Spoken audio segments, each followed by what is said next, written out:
ये तीन गुण माया के हैं। तीनों गुणों की वृद्धि एक साथ नहीं हो सकती। सतगुण की वृद्धि से देवता हैं, रजोगुण की वृद्धि से दैत्यों की तथा तमोगुण से प्रहंता होने से यक्ष और राक्षसों की वृद्धि होती है। भगवान देवों का पक्ष क्यों लेते हैं तुमको इस आख्यान से पता चल जाएगा। अच्छा, अब पता चलाने वाले हमारे समझदार व्यक्ति होते हैं, बुजुर्ग। कुछ 4-5 लोग जा रहे थे, कुआं से पानी भर रही थी माता बहनें। बोले हमें लक्ष्मी की पहचान करना, लक्ष्मी है कि नहीं। अब देखो लक्ष्मी की पहचान कैसे होती है। जे बड़े घूंघट डाले थी माता बहनें, बोले मुंह भी देखना है तो अकलबंदी से मुंह भी देख लेंगे और परीक्षा भी ले लेंगे। एक दृष्टांत याद आ गया, एक जगह नींद आ रही थी, इसलिए वो नींद तो दूर हो गई है। जाते जाते में आपस में 4 सदस्य थे, उन्होंने बतला लिया कि मैं जीभ निकाल करके जो कुआं के पास में एक थोड़ी सी जगह पानी निकलने के लिए बनी रहती है, उस गड्ढे में मैं जीभ निकाल कर गिर पड़ूंगा। फिर तुम हाय हाय चिल्लाने लगेगा तो पल्लू ऊपर हो जाएंगे, मुंह भी देख लेंगे। महाराज चतुर लोगों के काम होते हैं। जैसे पंचायत आप करने जाते हो तो पंचायत चतुर लोगों से ही की जाती है। पंचायत में बैठ के पिच ना करिए कोई और धर्म घटे को आपको तो नाश बन सको हुए। हमें ऐसा नहीं करना है। तो महाराज जीभ निकाल करके उस गड्ढे में वो व्यक्ति गिर पड़ा। अरे राम क्या हो गया, पूरे सिर के पल्लू ऊपर हो गए, सबने मुंह देख लिया। बोले भैया जी और कभी बीमार हुआ था क्या? बोले हाँ हुआ था। पर सही कैसे हुआ? बोले जिसके घर में 7 दिन का चमचा बगैर धुआ हुआ मजा हुआ रखा होगा तो ये सही होगा, नहीं तो नहीं होने वाला सही नहीं। अब लक्ष्मी की पहचान होने वाली है। यहाँ की बात नहीं है, वो तो संसार की बात बताई जा रही है। यहाँ कोई ऐसी माता बहन नहीं है, आपको बुरा न लगे। अरे बोले जी 2 दिन का तो मेरे पास है। अरे नहीं भैया 2 दिन से काम नहीं चलेगा। तो वैसे तो 15 दिन का चाहिए, लेकिन 7 दिन वाले से काम हो जाएगा। एक बोली तुम 15 दिन ही कह रही, मैंने जीवन से कभी उसको साफ ही नहीं किया। जय जय श्री राधे। अच्छी लगे बात तो तालियां बजा दे। बोले सांचे दरबार की। संसार में सब प्रकार के मनुष्य हैं भाई साहब, ऐसा कुछ नहीं है। इसलिए राजा परीक्षित सुखदेव जी महाराज से पूछने लगे, जब युधिष्ठिर ने राजसूयज्ञ में श्री कृष्ण ने शिशुपाल का वध कर दिया तो उसके शरीर से एक ज्योति निकल करके श्री कृष्ण भगवान के शरीर में ही लीन हो गई। महाराज ऐसा देख करके युधिष्ठिर महाराज नारद जी से पूछने लगे, अहो अद्यतम होत दुर्लभके नमपि वासुदेवे परे तत्व है प्राप्ति 6वें शिव दिशा।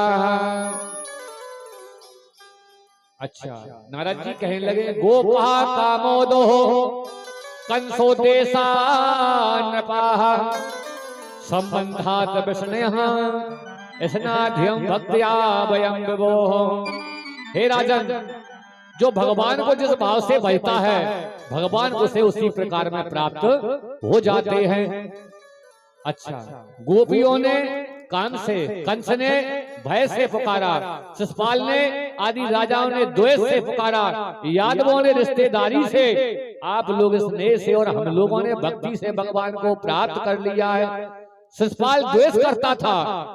जिस प्रकार भ्रमर द्वारा दीवार में बनाए गए छिद्र में बंद जब कीट लग जाती है तो भय से भ्रमर का ही चिंतन करने के कारण तद्रूप हो जाता है, उसी प्रकार शिशुपाल भी द्वेष करने के कारण श्री कृष्ण के रूप को प्राप्त हुआ और लीन हो गया। नारद जी और कहते हैं युधिष्ठिर जी से, तुम्हारे मौसरे भाई शिशुपाल और दंत वक्र भगवान के मुख्य अंचर थे। ब्राह्मण श्राप से दोनों उस स्थान से भ्रष्ट हो गए थे। भगवान ने कही, राजन मानो वचन हमारो।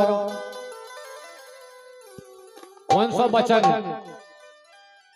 कि राजन मानो वचन हमारो, राजन मानो वचन हमारो। भगवान का नैया समझा रहे हैं क्या? 5 गांव पंडुबल को दे दो, 5 गांव पंडुबल को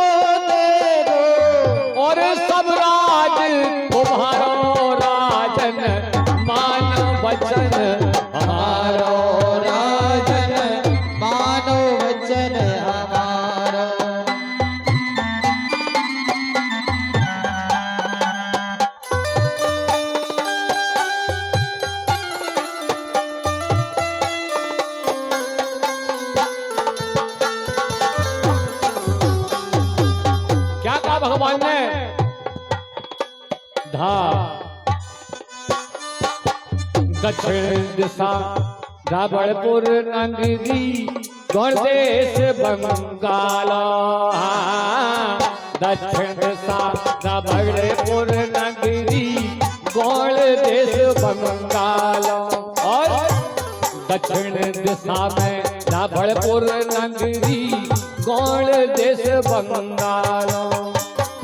और क्या कहा भगवान ने, गड़े गिरनार की बैठक दे दो, गड़े गिरनार की बैठक दे दो, और सब राज तुम्हारा राजन मानो वचन हमारा।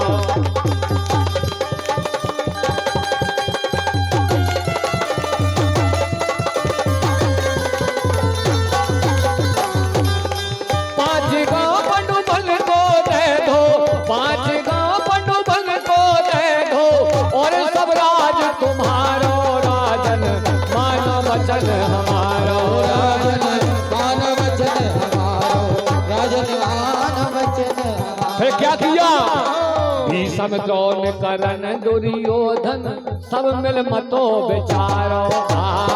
भीषम द्रोण करण दुर्योधन सब मिल मतो विचारो। फिर क्या हुआ, भूम न दे हो सुई के बराबर रण संग्राम विचारो।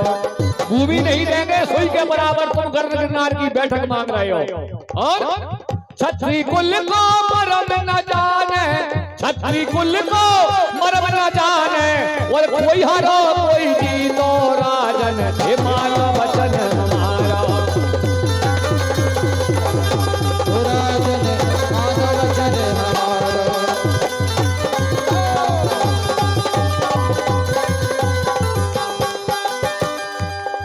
भगवान कहने लगे, सुनो दुर्योधन, भारत नहीं भलो दुर्योधन मन में सोच विचारो।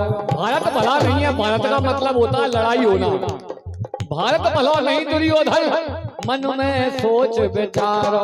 क्या, कट कट शीश गिरे धरनी पर, कट कट शीश गिरे धरनी पर, तो खाडो चले दुधारो राजन मानो वचन हमारा।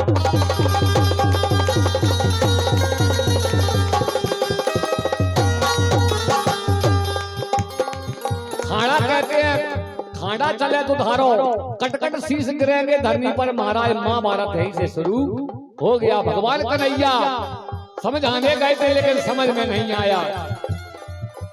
राजनीति को मरम न जाने, गैया चरावन हारो राजन हे मानो वचन हमारो। राजन मानो वचन हमारो, राजन मानो वचन हमारो, राजन मानो वचन हमारो।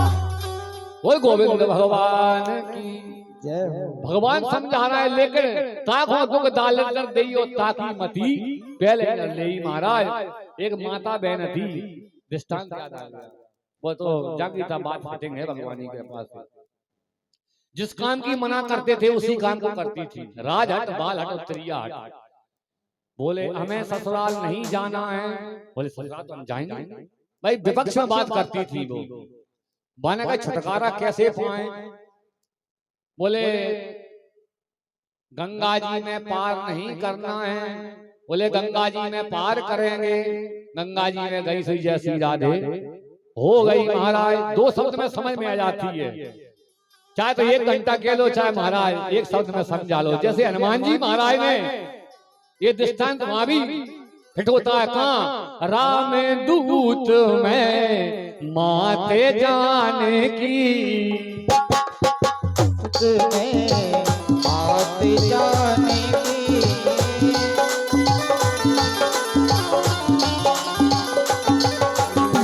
राम दूत में बात जाने की, राम दूत में बात जाने की, राम दूत में माता जाने की, राम दूत में माता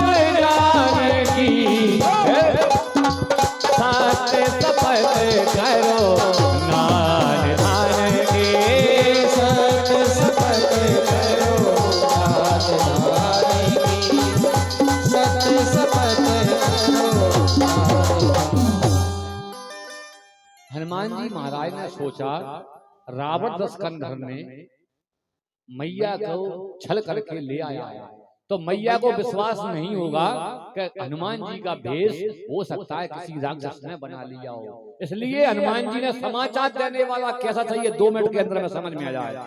विस्तार से नहीं कहना कि हम आमोल से आए कि शंकरगढ़ में रुके कि जयरावन में रुके, नहीं।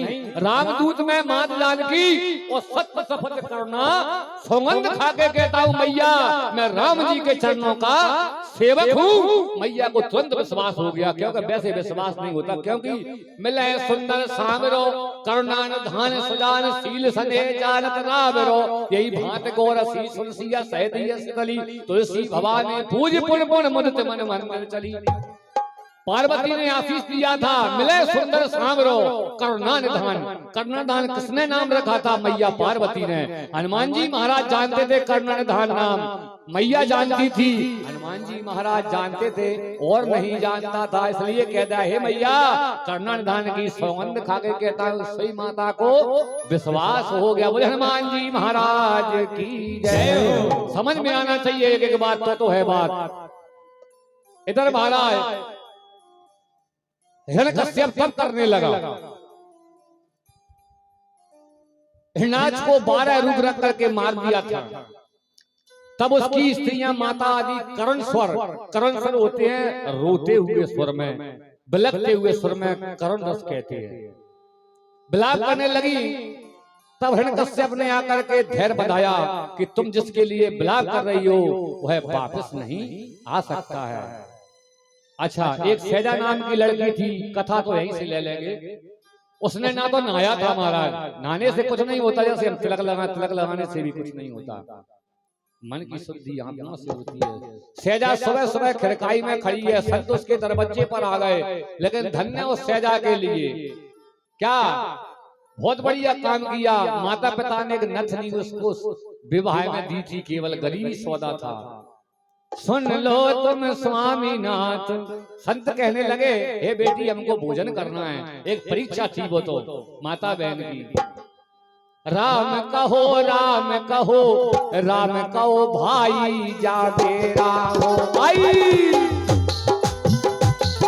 राम कहो राम कहो राम कहो भाई जब मेरा हो आई।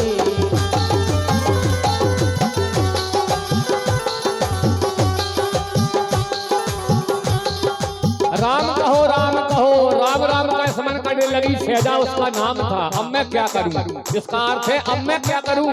मेरी कुटिया पर खिड़काई में संत आ गए, मैं कैसे इनका सम्मान करूं? हे भगवान, अपने पति को बुलाती है और कहती है मेरे स्वामी, जो मेरे माता पिता ने जो नथनी दी थी, सुन लो तुम स्वामी ना, सुन लो तुम स्वामीनाथ। और गोबर के भिड़े हाथ, गोबर के भिड़े हाथ, गोबर बोलना है, गोबर के भिड़े हाथ, गोबर के भिड़े हाथ, गोबर के भिड़े हाथ। तो मेरे गोबर के हाथ भिड़े हैं। हे मेरे पति देव, जब लाऊं मैं गोबर की बत्तियां बनाऊं जैसे तेरा हो आई।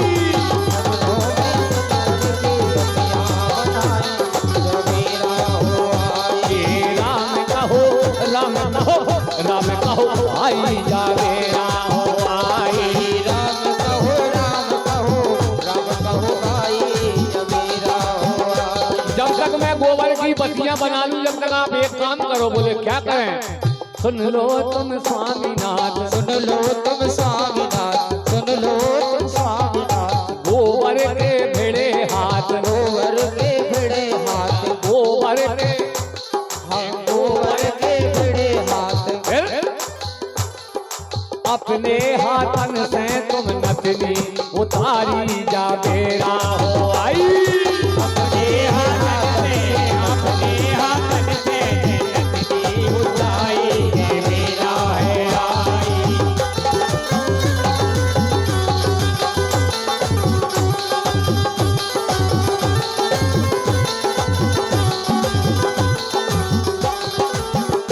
मेरे गोबर के हाथ भिड़े, इस नथनी को ले जाओ और सेठ जी के पास रख करके उधार सामान ले आओ। भगवान सबकी रक्षा करते हैं तो उसका भक्त का भाव देखते हैं भगवान कि ये क्या करती है संतों के पीछे।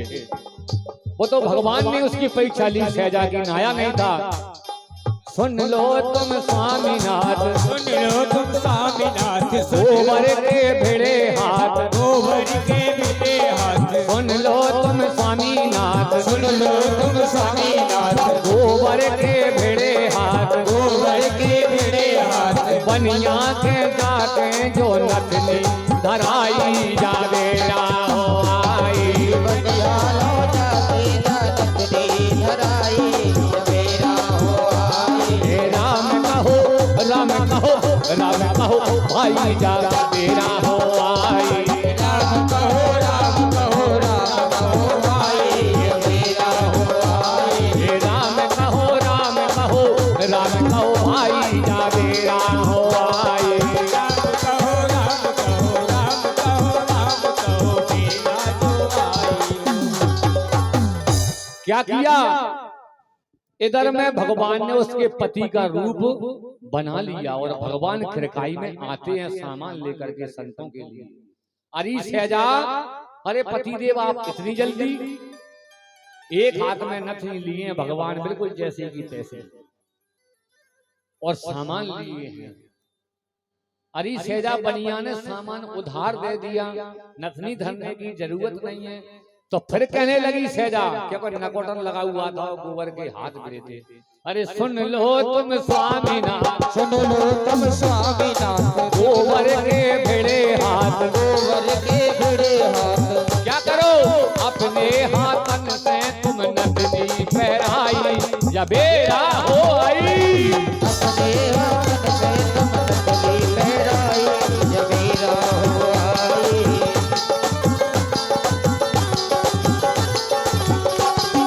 भगवान ने क्या किया? सहजा की नाक में से नकोटन छुटा के फेंक दिया महाराज और अपने हाथन से नथनी पहना दी। भावना में भाव नहीं, भावना बेकार है और भावना में भाव है तो भव से बेड़ा पार है। सहजा को सहजई में संतों ने कहा, भगवान ने कहा, कहीं नहीं जाना पड़ा, मंदिर नहीं जाना पड़ा, नहाना नहीं पड़ा, भाव बनाया। वो सहजा को सहजई में मिले रघुराई जावे राहो आई। सहजा को सहजई में मिले रघुराई जवेरा हो आई। राम कहो राम कहो राम कहो भाई जावे राहो आई। राम कहो राम कहो राम कहो भाई जवेरा हो आई। सहजा को सहजई में मिले रघुराई जावे राहो आई। सहजा को सहजई में मिले रघुराई जावे राहो आई। सहजा को सहजई में मिले रघुराई जावे राहो आई। राम कहो राम कहो भाई जावे राहो आई। राम कहो राम कहो भाई जावे राहो आई। जय रामचंद्र भगवान की जय हो, गोविंद भगवान की जय हो, राधे रानी सरकार की जय हो, बोले हनुमान जी महाराज की जय हो। सुखदेव जी महाराज राजा परीक्षित को इसलिए भाव बनाना जरूरी है महाराज। सबको जानते हैं कि इसके करने से क्या फल मिलता है। इधर कांटे डले हैं तो कांटे लगेंगे और फूल डले हैं तो फूलन पे चलने की तो बात अलग ही होगी, लेकिन बरबट हम कांटों में चल रहे हैं, समझने वाली बात है। जिस प्रकार मनुष्य पुराने वस्त्रों को त्याग कर नए वस्त्रों को धारण करता है महाराज, उसी प्रकार आत्मा पुराने शरीरों को त्याग करके नए शरीरों में प्राप्त होती है। गोस्वामी बाबा ने भी लिखा है, प्रगटे सुत ने तब आगे ये सोवा।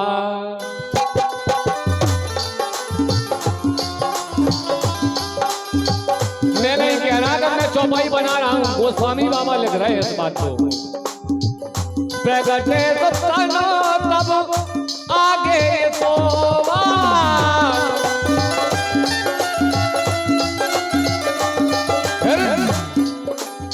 जीव नित्य के लगे तो मैं रोवा।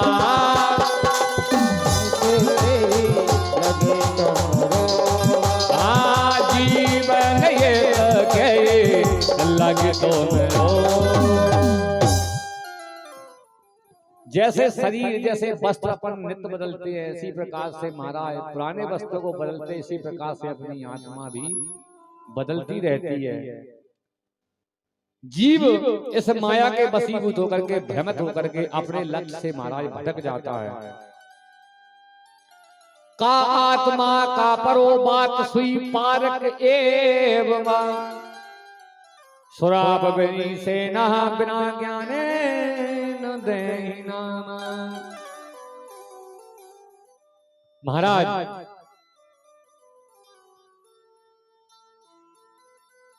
देश का एक स्वर्ग राजा था, क्या नाम था? स्वर्ग राजा युद्ध में उसे शत्रुओं ने मार दिया। स्त्री पुत्र सब बैठ करके रोने लगे। उनका रुदन देखकर यमराज छोटे बालक का रूप बना करके आकर कहने लगे, हे बालकों, हे अबलाओ, इंद्रियों के द्वारा उनके विषय को जानने वाली आत्मा तो शरीर से पृथक सचेतन है। दुखी होने वाली आत्मा को लिंग शरीर का अवमान छूटने पर उसकी दशा बदल जाती है। सब दुख गुणों के कार्य को सत्य मानना व्यर्थ अभिमान है। इस प्रकार से सबकी एक दिन यही दशा होनी है महाराज। इस प्रकार सबको समझा करके हिरण्यकश्यप ने अपने चरों को संतों और भक्तों को सताने का उपदेश दे करके अजय बन जाऊं मैं, ऐसा विचार करके मंदराचल पर्वत पर तपस्या करने चला गया। एक पैर से खड़े होकर के अंगूठे पर तपस्या करने लगा हिरण्यकश्यप। जब उसके शरीर पर दीमक चढ़ गई तो संसार में उत्पात होने लगे महाराज। समुद्र खोलने लगे, पृथ्वी पर कंपन होने लगा। अग्नि उसके कपाल से निकलकर ऊपर से और नीचे के लोगों को जलाने लगी। तारागण छिन्न भिन्न होकर के गिरने लगे। उसके भयंकर तप को देखकर ब्रह्मा जी उसके पास आकर के कहने लगे, हे पुत्र, मैं तेरी तपस्या से प्रसन्न हूँ, प्रसन्न हूँ, प्रसन्न हूँ, मांगिए। तो इसमें श्लोक है, ब्रह्मा जी कहते हैं श्लोक में क्या? उत्ते तिष्ठ भद्रते तपाः सिद्धो यसी काश्यपः वरदो वह मनु प्राप्तो हो प्रियतामी सितो वराः। कश्यप पुत्र उठो, कश्यप पुत्र उठो, मैं तुम्हारी तपस्या से प्रसन्न हूँ। तपस्या पूरी हुई, मैं तुम्हें वरदान देने के लिए आया हूँ। वरदान मांगो। तो क्या वरदान मांग रहा है? ये तो मैंने कह दिया श्लोक, लेकिन अब चौपाई सुन लो। मृतक जिया बन, क्या मांग रहा है वरदान? कि मृतक जिया बन, अरे गिरा सुहाई, उससे बन रंध्र होई और जब आई।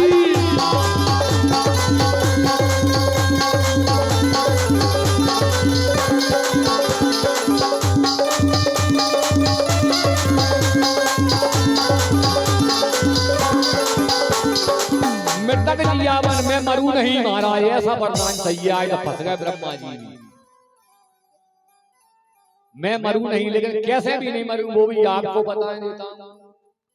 हे प्रभु, आप सबसे आदि हैं, संसार के बीज हैं, ज्ञान है, विज्ञान है, रूप है।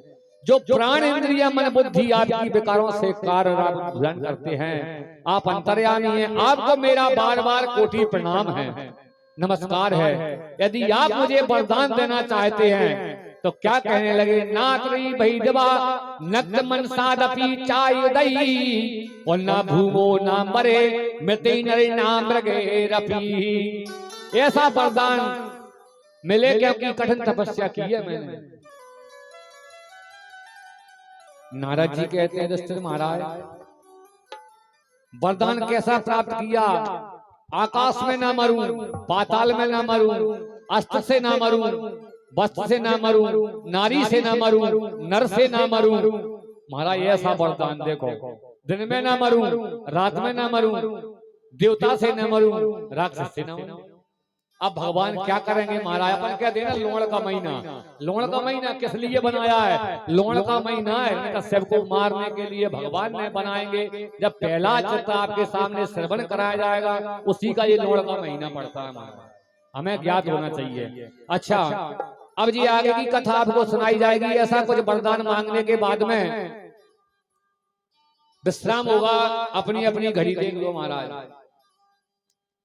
और विश्राम के बाद में फिर आपको कथा श्रवण कराई जाएगी। लेकिन मैं एक चीज और बता दूं, कल व्यासपीठ से कहा गया था गुप्त नवरात्रि चल रही है। नवरात्रि 4 होती हैं, चैत्र और कुंवर की सभी जानते हैं, लेकिन आषाढ़ और माह में भी गुप्त नवरात्रि होती है। सिद्धियां कुछ भगवान के आकार प्रकार प्राप्त होते हैं, जो जानते हैं, नहीं जानते वो भी जान लेना चाहिए। हमारी माता बहन पूजा करती हैं, भागवत प्रांगण में आने से कुछ न कुछ हमको प्राप्त होना चाहिए। पूजा तो हम करती हैं, देवल डाल लिए लुटे में और जय जय श्री राजा। प्रतिपदा, प्रतिपदा होती है पड़वा, जिस दिन नवदुर्गा शुभारंभ होती हैं। उस दिन बढ़िया जल चढ़ाओ, अगरबत्ती लगाओ, लेकिन सबसे पहले क्या करो, घी का पूजन करो। पहले दिन मैया प्रसन्न होती है, उससे क्या होता है, रोग नहीं आता उस घर में। पहले दिन। दूसरे दिन शक्कर से पूजन करो, केवल उस पर शक्कर चढ़ाना और कोई सामान नहीं चढ़ाना। जल तो वही चढ़ाना है, अगरबत्ती वही लगाना है, चंदन वही लगाना है, लेकिन शक्कर मैया को चढ़ाना है। हो सकता है कि पुजारी को भी आप शक्कर दे दो प्रसाद के रूप में, फिर और क्या पूछना है। तीसरे दिन महाराज देवी का पूजन दूध से करना चाहिए, तीसरे दिन दूध चढ़ाना चाहिए। और चौथे दिन पूगे से पूजा करना चाहिए। और 5वें दिन केला से पूजा करनी चाहिए मैया की। 6वें दिन मधु यानी शहद से पूजा करनी चाहिए। 7वें दिन सत्तू से पूजा करना चाहिए, सतुआ बोलते हैं अपन। अच्छा, इसके बाद में अष्टमी को नारियल से पूजा करनी चाहिए। ऐसी पूजा वैसे 9 दिन में कर लेते, लेकिन 15 दिन की पूजा वेद बता रहा है। कितने दिन की? 15 दिन की। नारियल 90 दिन, शक्कर और लाजा, माने लाजा बोलते हैं मलाई को, शक्कर और मलाई से पूजा करनी चाहिए। वही ब्राह्मण या कन्या को देना चाहिए। अच्छा, 10वीं को काले तिल, काले तिल चढ़ाओगे। इसके चढ़ाने से क्या होता है, यम का भय नहीं रहता है महाराज, यम भी लौट जाएंगे, क्योंकि महामाया भगवती शक्ति जन्य की पूजा कर रहे हैं। एकादशी को दही से पूजा करना चाहिए महाराज, एकादशी कहते हैं 11 को। और 12 को पृथक, पृथक कहते हैं शक्कर का बूरा बना लो, उससे पूजा करो। त्रयोदशी को चने से पूजा करो। और इसी प्रकार से महाराज शिव का प्रिय होता है। और गुड़ और नैवेद्य से पूजा करो 14वें दिन। और महाराज पूर्णमासी के दिन अर्पणा, अर्पणा माने चूड़ा वही और शक्कर और मिला लो। ये 15 दिन की पूजा मैया की होती है। हो सकता है कि मैया स्वयं ही तुमसे कुछ किया जाए। बोल सांचे दरबार की। ये आपको बात बिल्कुल यथार्थ है। इसी के बीच में 15 मिनट का विश्राम है, फिर आगे आपको पहला चैत्र